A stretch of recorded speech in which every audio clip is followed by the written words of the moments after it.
Hello everyone, I hope you're doing well. It's an incredibly busy time of the year, but all things considered, I'm doing pretty great. It's time for a quick review of one of my most anticipated games of the year, and here's why I marked the release date on my calendar.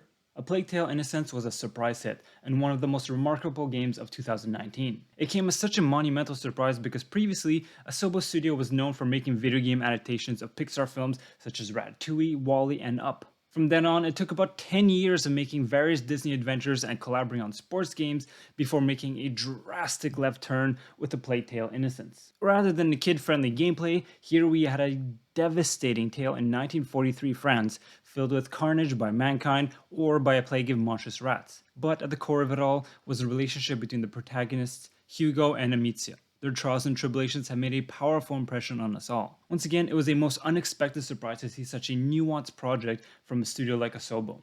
So I was immediately thrilled when I saw A Plague Tale Requiem get revealed at E3 2021 at the Microsoft Bethesda press conference. I also want to take a moment and shout out just how awesome that trailer was. And they included Lunacy, that song of all the Swan songs. I absolutely love this year, and I dare say a better song choice could not have been made. That is one terrifying, soul-crushing album. On top of the cool reveal, this is a massive win for the Xbox Game Pass. Easily one of the most compelling reasons of the year to be subscribed. So expectations were high. And did they realize their full potential? In some ways, yes, but it's a bit of a mixed bag. My initial impressions were that this sequel plays things pretty safe. The game doesn't really reinvent the wheel here. Not that every game needs to completely reinvent itself, of course. But this is a carbon copy of that same old stealth gameplay loop with some window dressing on the guard's attire. The alchemy works largely the same as well, though you do have new crafting options. The biggest addition to the gameplay is the combat. This sequel leans quite heavily into the action side of things. But there's also the adaptive skill tree added to this game. And it is an interesting touch, but it does feel like it holds little weight in the grand scheme of things. In my opinion, the puzzles themselves feel pretty last gen. Bit of a harsh comment perhaps, but on a knee-jerk reaction, that's how I feel. We've seen these kind of puzzles in countless other games, not to mention the previous game, and even within this game, they're used quite frequently. Furthermore, on the last-gen impressions, it's very old hat to have a stealth sequence where you alert a guard, they clearly see you, but because you traverse the door 2 meters away from him and the next cutscene has started, or you simply lock the door, you're safe. This issue is made worse by the frequency of such events. In general, there's some very gamey integrations that remind me that I'm playing a video game and break my immersion. Those gates that I've mentioned, for example, or explosive barrels conveniently placed everywhere in the map. Not a deal breaker, but it's a recurring thought that I had throughout my playthrough. This game has graphics that push boundaries, but it's a bit of a double-edged sword. So personally, I was playing on the Xbox Series X, and for the most part, my performance was butter smooth. The game looks amazing. Though one time I did have a complete freeze for about 15 seconds. And with the Xbox Game Pass, I've been having a great time optimizing my gaming sessions by continuing my game during my lunch break at work with the PC app for the Xbox Game Pass. But with this game, I ran into a problem. The exact same scene that on the Xbox Series X would be perfectly smooth, on the PC was super choppy. And it's not like I have a bad PC at work, I have a pretty fucking great PC. So clearly there's something going on here. Yes, even though I had good fortunes, it's worth taking a moment to talk about the performance issues because from what I can tell, it's the biggest issue people have had across the board. I also need to highlight a complete walkthrough break I had in the caverns of Chapter 7. The puzzle steps can be broken, if not followed exactly as the game wants you to, which results in some super inconsistent friendly AI behavior to rejoin you. I had a particularly bad checkpoint as well, where friendly AI spawns with the rats. And finally, as if that weren't bad enough, all that struggle brought me to a progression-breaking bug where the character will tell you what he would want to do, but he was patrolling crazily into the environment.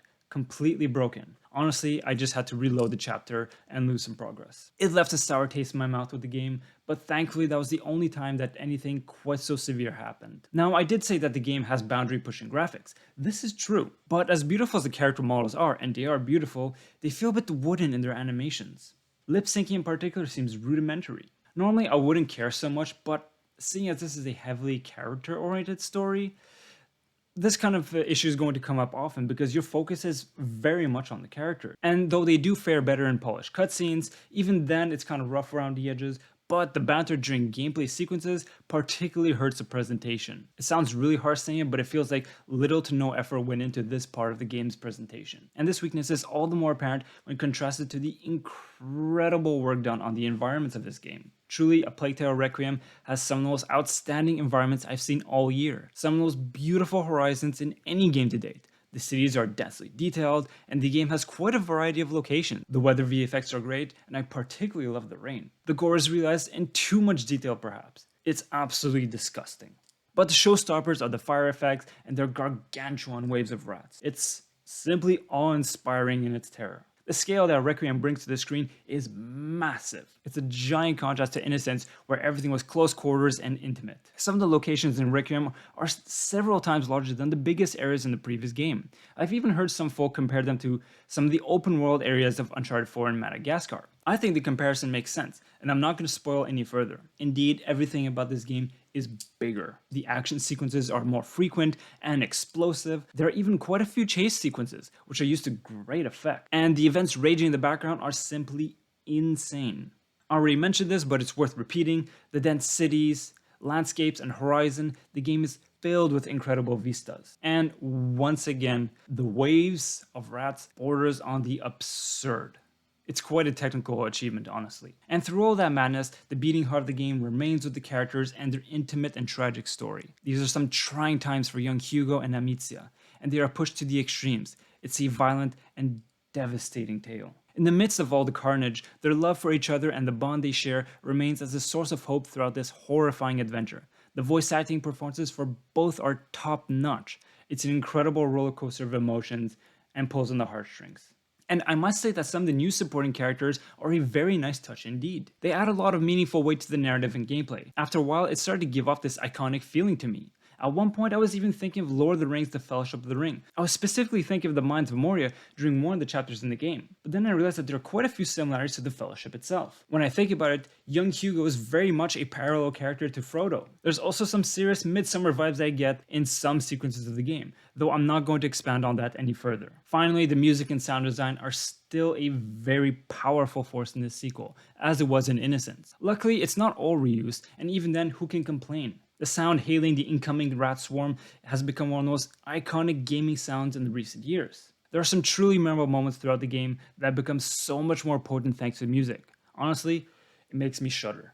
As I said initially, A Plague Tale Requiem is a bit of a mixed bag. The first third of the game started out in a very rough state. At one point, I even hesitated if I wanted to continue playing. Unfortunately, it's impossible for me to ignore the redundant, slow-paced gameplay. There was just too much filler content in my humble opinion. The technical issues didn't help, as well as a rather weak start to the narrative. Don't get me wrong, there's still a good game buried within there, and it would shine through periodically. But at that time, I would have given the game at best a 7 out of 10.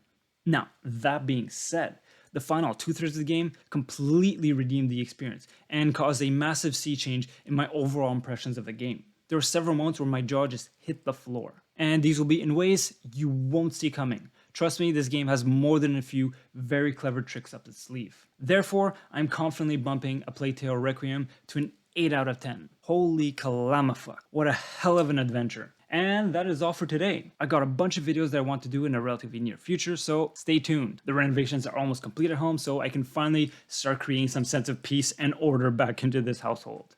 As always, wishing you and your loved ones nothing but the best. Take care and talk to you very soon.